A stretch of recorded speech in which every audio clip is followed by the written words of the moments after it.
Success होने का एक ही फॉर्मूला है, प्रैक्टिस प्रैक्टिस एंड प्रैक्टिस। जितना ज़्यादा प्रैक्टिस करेंगे सक्सेस होने का पॉसिबिलिटी उतना ही ज़्यादा होगा। चलिए देख लेते हैं आपका प्रैक्टिस में ये सब क्वेश्चन था कि नहीं। ये RRB group D general science का प्रैक्टिस सेट 3 है, जिसमें physics, chemistry, biology and environment science का टोटल 25 क्वेश्चन है। तो चलिए शुरू करते हैं। और फर्स्ट क्वेश्चन है, which property distinguishes a homogeneous mixture from A heterogeneous mixture. देखिए होमोजेनस मिक्सचर क्या है कि जिसको देख के लगता है उसमें एक ही चीज़ है, जैसे कि नमक और पानी। अगर पानी में नमक मिलाया जाएगा तो वो हमको दिखेगा नहीं, हमको लगेगा कि वो वाटर ही है। ऐसा वाला मिक्सचर को होमोजेनस मिक्सचर बोलते हैं। और हेटेरोजेनस मिक्सचर क्या है, जैसे कि कीचड़ और पानी। ठीक है, वाटर में अगर कीचड़ या माड मिक्स हो जाता है तो हमको समझ में आता है कि उसमें दो चीज़ है। ठीक है, तो ऐसे वाला जो मिक्सचर है उसको हेटेरोजेनस मिक्सचर बोलता है। तो होमोजेनस एंड हेटेरोजेनस मिक्सचर को जो डिस्टिंग्विश करता है वो है यूनिफॉर्म कंपोजिशन। उसका कंपोजिशन होमोजेनस में यूनिफॉर्म होता है, बट हेटेरोजेनस में कंपोजिशन यूनिफॉर्म नहीं होता है। Next question is, which of the following is always formed during a neutralisation reaction between a strong acid and a strong base. देखिए neutralisation reaction का जो डेफिनेशन है उसमें लिखा है कि एसिड और बेस रिएक्शन करके सॉल्ट और वाटर प्रोड्यूस करता है, वो है न्यूट्रलाइजेशन रिएक्शन। तो न्यूट्रलाइजेशन रिएक्शन में हमेशा जो प्रोड्यूस होगा वो है सॉल्ट एंड वाटर। तो इसका हिसाब से option number D is the correct answer. तो एक एग्जांपल दिया है, जैसे कि HCl एक एसिड है एंड NaOH एक बेस है, दोनों रिएक्शन करेगा तो सॉल्ट एंड वाटर बनेगा। ये क्वेश्चन केमिस्ट्री से आया है, केमिकल रिएक्शन से ये क्वेश्चन किया है। नेक्स्ट क्वेश्चन है, animals with high energy needs and constant body temperature. Animals जिसका एनर्जी बहुत ज़्यादा चाहिए, खाना जिसको ज़्यादा चाहिए या कांस्टेंट बॉडी टेम्परेचर हो, लाइक बर्ड्स एंड मैमल्स, उसका हार्ट में कितना चैम्बर है। ठीक है, तो ऑप्शन है 4, 2, 3 एंड 1। इसमें जो आंसर होगा वो है 4। देखिए इस तरह की एनिमल्स का जो हार्ट है इसमें 4 चैम्बर होता है। ठीक है, ऊपर वाला चैम्बर्स को बोलता है अट्रियम एंड नीचे वाला जो चैम्बर है उसको बोलता है वेंट्रिकल, दैट मीन ओलिंदो एंड निलॉय। ये जो चैम्बर्स होता है, ये चैम्बर्स क्या करता है, ऑक्सीजनेटेड एंड डीऑक्सीजनेटेड ब्लड को सेपरेट करने में मदद करता है। Next question is, which part of the food conducting complex tissue in plants is tubular and has perforated walls. देखिए प्लांट्स में दो तरह के कंडक्टिंग टिश्यूज होता है, एक है जाइलम, दूसरा क्या है फ्लोएम। जाइलम क्या करता है, वाटर को ट्रांसपोर्ट करता है और फ्लोएम क्या करता है, फूड को ट्रांसपोर्ट करता है। तो फ्लोएम का 4 पार्ट है। ठीक है, उनमें से कौन सा पार्ट क्या है, ट्यूबुलर है, जैसे कि ट्यूब जैसा है, और क्या है परफोरेटेड है। परफोरेटेड मतलब उसमें छेद होगा। ठीक है, तो इसका जो आंसर है वो है सिव ट्यूब। आंसर बहुत ही आसान है, उसमें लिखा ही है ट्यूब। ठीक है, इसको देख के आप याद रख सकते हैं कि इसका आंसर सिव ट्यूब होगा। और ये क्वेश्चन आया था बायोलॉजी से। नेक्स्ट क्वेश्चन है, what is the advantage of combining DNA. DNA combining का क्या एडवांटेज है from 2 different individuals in sexual reproducting animals. देखिए जो एनिमल्स होता है उसका रिप्रोडक्शन सेक्सुअली होता है। जो अनडेवलप्ड ऑर्गेनिजम्स है, जैसे कि हाइड्रा हो गया, स्पाइरोगायरा हो गया, अमीबा हो गया, उसमें क्या होता है, एसेक्सुअल रिप्रोडक्शन होता है, जिसमें मेल एंड फीमेल का जरूरत नहीं होता है। डेवलप एनिमल्स में सेक्सुअली रिप्रोडक्शन होता है और इसमें क्या है, मेल और फीमेल का डीएनए का कॉम्बिनेशन होता है। तो इस कॉम्बिनेशन का क्या फायदा है, क्या एडवांटेज है, इसका जो आंसर है वो ऑप्शन नंबर सी होगा, इट इंक्रीजेस जेनेटिक वेरिएशंस। ठीक है, ये डीएनए कॉम्बिनेशन से क्या है, जेनेटिक वेरिएशंस होता है। एनिमल्स क्या है, डिफरेंट डिफरेंट टाइप्स का होता है, एक एनिमल दूसरा एनिमल से मैच नहीं होता है। ठीक है, जैसे कि एक ह्यूमन दूसरा ह्यूमन के साथ मैच नहीं करता है, इसमें वेरिएशन होता है, कुछ ना कुछ चीजों का वेरिएशन होता ही रहता है। This is because of the genetic variation. Okay, next question is, which of the following statements about A proton is correct. Proton के लिए जो भी स्टेटमेंट नीचे दिया है इनमें से कौन सा स्टेटमेंट करेक्ट होगा। एक एटम के अंदर इलेक्ट्रॉन, प्रोटॉन एंड न्यूट्रॉन, ये 3 पार्टिकल्स रहता है, जिसमें इलेक्ट्रॉन होता है नेगेटिव, प्रोटॉन होता है पॉजिटिव एंड न्यूट्रॉन होता है न्यूट्रल, जिसमें कोई चार्ज नहीं है। तो इसमें जो आंसर होगा वो होगा बी नंबर। ये proton is positively charged and its mass is taken as 1 unit. जो प्रोटॉन है उसका पॉजिटिव चार्ज है, उसका जो मास है उसको 1 यूनिट कंसिडर करता है। इलेक्ट्रॉन का मास तो होता नहीं, नेग्लिजिबल होता है, इसलिए एटम का जो मास है वो प्रोटॉन एंड न्यूट्रॉन का मास के बराबर होता है।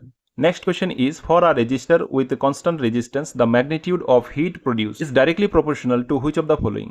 देखिए कंडक्टर में रेजिस्टेंस होता है, वो रेजिस्टेंस क्या करता है कि कंडक्टर में जो इलेक्ट्रिसिटी पास होता है उसको रोक देता है, और इसी वजह से उस कंडक्टर में हीट प्रोड्यूस होता है। तो जूल ने एक फॉर्मूला दिया था H = I²RT, जिसमें जो H है वो है हीट, I है इलेक्ट्रिक करंट, R है resistance and T is the time.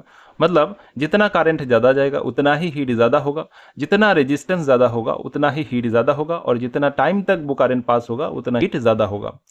तो इसका जो आंसर है वो आंसर हो जाएगा option number A, square of current flowing through a conductor. इसमें करंट जो है उसको आई से डिनोट किया जाता है। Next question is which of the following statements is true about a base in an aqueous solution. देखिए एसिड एंड बेस का, ये केमिस्ट्री का एक क्वेश्चन है। एसिड एंड बेस, इसका डेफिनेशन आर्हेनियस ने दिया था। आर्हेनियस ने बोला कि कोई भी सब्सटेंस जो वाटर में H प्लस प्रोड्यूस करता है उसको बोलता है एसिड, एंड कोई भी सब्सटेंस जो वाटर में OH माइनस प्रोड्यूस करता है उसको बोलता है बेस। तो इसका हिसाब से इसका जो आंसर होगा that is the C number, they produce OH minus ion in water, water में OH माइनस आयन प्रोड्यूस करता है। फॉर एन एग्जांपल NaOH, ठीक है, NaOH जब टूट जाएगा तो sodium plus that mean Na plus and OH minus produce करेगा। Next question is what is the main purpose of refining a metal after it has been extracted. देखिए metals को उसका मिनरल या ओर से निकाला जाता है। तो ज़्यादातर मेटल्स क्या है, उसका ओर और मिनरल से निकाला जाता है, क्योंकि फ्री स्टेट में मेटल्स नहीं मिलते हैं। एक्सट्रैक्शन के बाद मेटल्स को रिफाइन करना क्यों जरूरी होता है? इसका जो आंसर है, इसका आंसर हो जाएगा A number, to remove the impurities from the extracted metals. जो मेटल हम एक्सट्रैक्ट करेंगे उसका मिनरल से उसमें इम्प्यूरिटीज लगा हो सकता है, तो उस इम्प्यूरिटीज को हटाना भी जरूरी होता है। Next question is which of the following is the SI unit of weight. Weight का एसआई यूनिट क्या है? वेट का जो एसआई यूनिट है वो है न्यूटन। वेट का एक फॉर्मूला है W is equal to mg, ठीक है। इसमें m जो है वो है मास एंड g जो है वो gravitational acceleration. Next question is when substituting numerical values for distance u v f into the mirror formula to solve the problems which prerequisite must be strictly followed. देखिए mirror formula में u v and f ये सब का value input करने से पहले हमको कौन सा चीज़ ध्यान में रखना पड़ता है। एक मिरर हम कंसीडर करते हैं, जैसे कि एक कॉन्वेक्स मिरर है, ठीक है। इसका जो पोल है इसमें मिडिल में इसका पोल होता है। इस पोल का परपेंडिकुलर कोई भी इमेजिनरी लाइन हम कंसीडर करेंगे तो इसका राइट साइड में जो भी चीज़ होगा वो है पॉजिटिव और इसका लेफ्ट साइड में जो भी चीज़ होगा वो होगा नेगेटिव। देखिए अगर एक ऑब्जेक्ट इस मिरर का सामने ऐसा है, वो ऑब्जेक्ट का जो डिस्टेंस होगा वो हो जाएगा नेगेटिव। और कॉन्वेक्स मिरर के लिए जो फोकस है वो इस साइड में होता है, तो फोकस क्या हो जाएगा उसका, एफ हमेशा क्या होगा, पॉजिटिव। तो ये क्या है, कार्टेशियन साइन कन्वेंशन है। तो ऑप्शन नंबर बी हो जाएगा correct answer. Next question is identify the product in the reaction given below. देखिए रिएक्शन क्या है कि इथाइल अल्कोहल को अल्कालाइन KMnO4 और एसिडिफाइड K2Cr2O7 के साथ हीट किया है, तो प्रोडक्ट क्या होगा। तो हमको पता है कि अल्कोहल को अगर स्ट्रॉन्ग ऑक्सीडाइजिंग एजेंट से रिएक्शन कराता है तो उसमें क्या है, अल्कोहल डायरेक्टली एसिड में कन्वर्ट हो जाता है। तो इसमें जो आंसर है उसका हिसाब से B number is the correct answer, ethanoic acid. इस रिएक्शन पे जो acidified K2Cr2O7 and alkaline KMnO4 है वो स्ट्रॉन्ग ऑक्सीडाइजिंग एजेंट है। ऑक्सीडाइजिंग एजेंट कौन होता है, जो दूसरे को ऑक्सीडाइज कराता है और खुद का रिडक्शन होता है। Next question is megaphone, horn and stethoscope are the devices use to. ये जो डिवाइसेस है ये किस लिए यूज होता है, तो इसका आंसर हो जाएगा option number B, to produce, transmit and amplify the sound. Which multicellular organism shows fragmentation as a common mode of asexual reproduction? तो इनमें से कौन सा ऑर्गेनिज्म ऐसा है जिसमें एसेक्सुअल रिप्रोडक्शन होता है? आंसर है स्पाइरोगायरा। स्पाइरोगायरा में क्या होता है कि एक स्पाइरोगायरा को अगर हम काट देते हैं बीच में, तो ये जो दो टुकड़ा होता है, दो टुकड़ा से फिर से क्या है, दो स्पाइरोगायरा प्रोड्यूस हो जाता है। इस टाइप का रिप्रोडक्शन को बोलता है fragmentation. Next question is which of the following is micro nutrient. देखिए न्यूट्रिएंट दो टाइप का होता है, एक है मैक्रो, दूसरा है माइक्रो। मैक्रो मतलब जो थोड़ा ज्यादा लगता है वो है मैक्रो, और जिसका यूजेस कम होता है दैट इज द माइक्रो, ठीक है।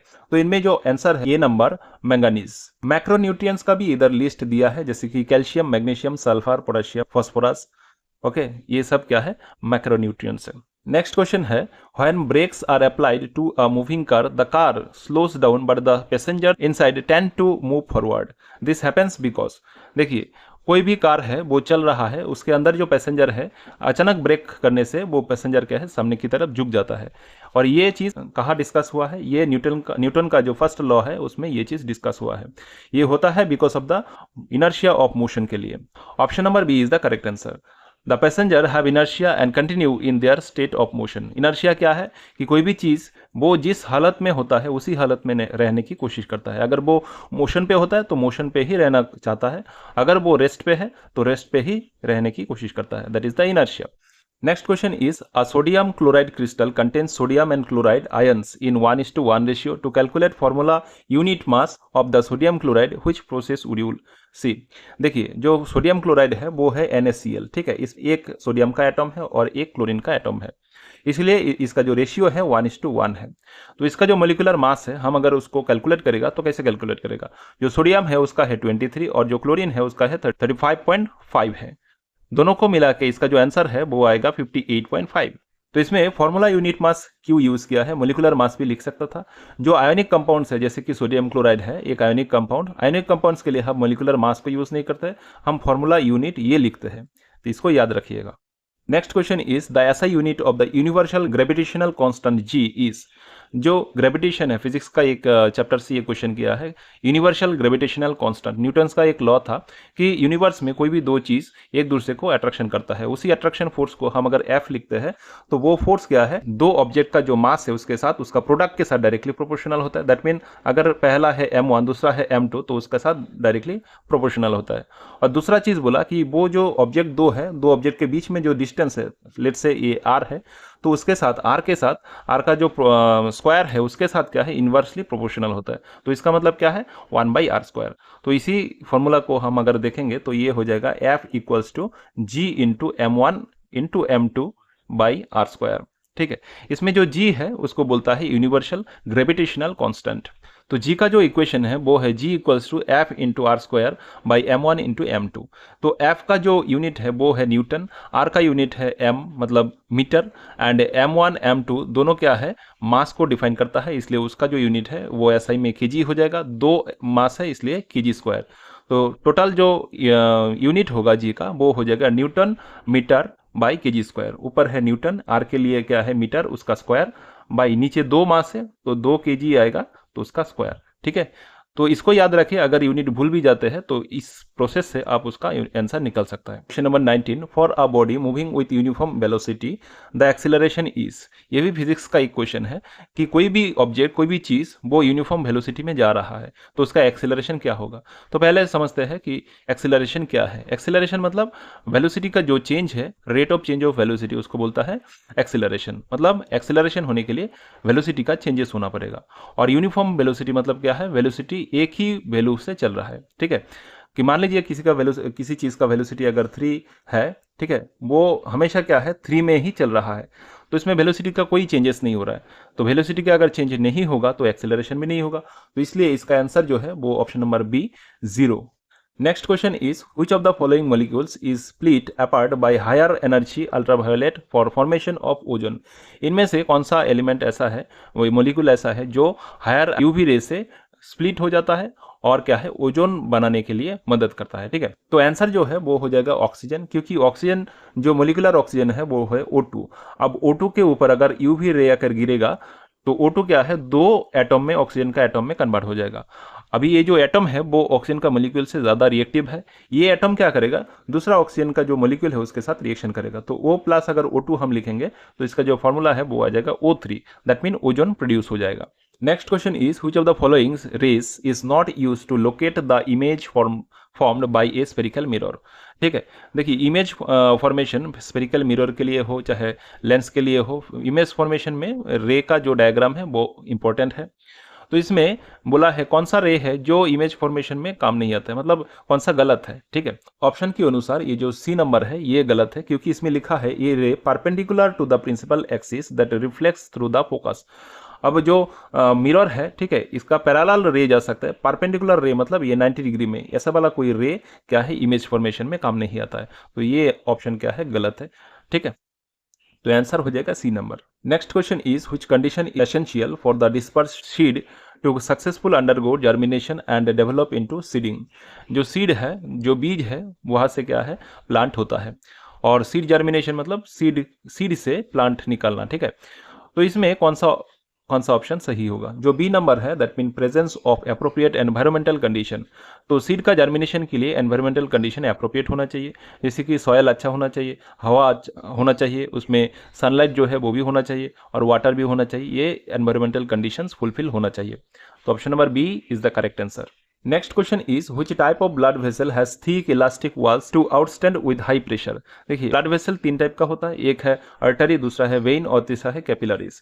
ठीक है, उनमें से जो आर्टरी होता है वो थिक वॉल का होता है, जो वेन है वो थोड़ा पतला होता है और कैपिलरीज बहुत ही पतला होता है। ठीक है, तो आंसर हो जाएगा artery. Next question is question number 24. A wire of length L, area of cross section A and resistivity rho has a resistance R. What will be the new resistance of this wire if the area of cross section is tripled? देखिए area of cross section को अगर triple करेगा तो उसका new resistance क्या होगा। तो resistance का जो फॉर्मूला है वो है R इक्वल्स टू क्या है, रो इंटू एल बाई ए। ठीक है, तो ये क्या है, एरिया ऑफ क्रॉस सेक्शन। तो ए के साथ आर जो है इनवर्सली प्रोपोर्शनल है, मतलब ए अगर इंक्रीज करेगा आर कम हो जाएगा। ठीक है, तो ए को अगर 3 गुना कर देंगे तो आर जो है उसका वैल्यू हो जाएगा 1/3। ठीक है, तो आंसर हो जाएगा D number R/3। Next question और last question of this series. A porter lift a luggage of mass 25 kg, ठीक है, from the ground to a height of 2 metre. What is the work done by him on the luggage. ठीक है, कोई भी एक कुली है जो सामान को क्या है 25 kg का कोई सामान है उसको 2 मीटर ऊपर रखा है, ग्राउंड से 2 मीटर ऊपर रखा है। तो बोल रहा है कि इसका वर्क डन कितना होगा। जो वर्क डन है वो हम W = mgh अगर लेते हैं तो इसमें m क्या है 25 kg है। ठीक है, g क्या है, g को एक्चुअली 9.8 लेता है, तो इसमें बोला है कि 10 लेने के लिए, 10 मीटर पर सेकंड लेने के लिए। तो g का वैल्यू अगर 10 लिखेंगे और 2 मीटर, h क्या है 2, तो 2 मीटर अगर ऊपर उठाया है तो इसका वैल्यू इनपुट करने से जो टोटल आंसर आएगा दैट इज द 500 जूल। तो option number B is the correct answer. तो क्वेश्चन अगर अच्छा लगा तो इस वीडियो को लाइक करिए, शेयर करिए, और कोई भी अगर सुझाव हो तो कमेंट करिए, और इसी तरह की वीडियो पाने के लिए चैनल को सब्सक्राइब करिए। आज के लिए इतना ही, थैंक यू।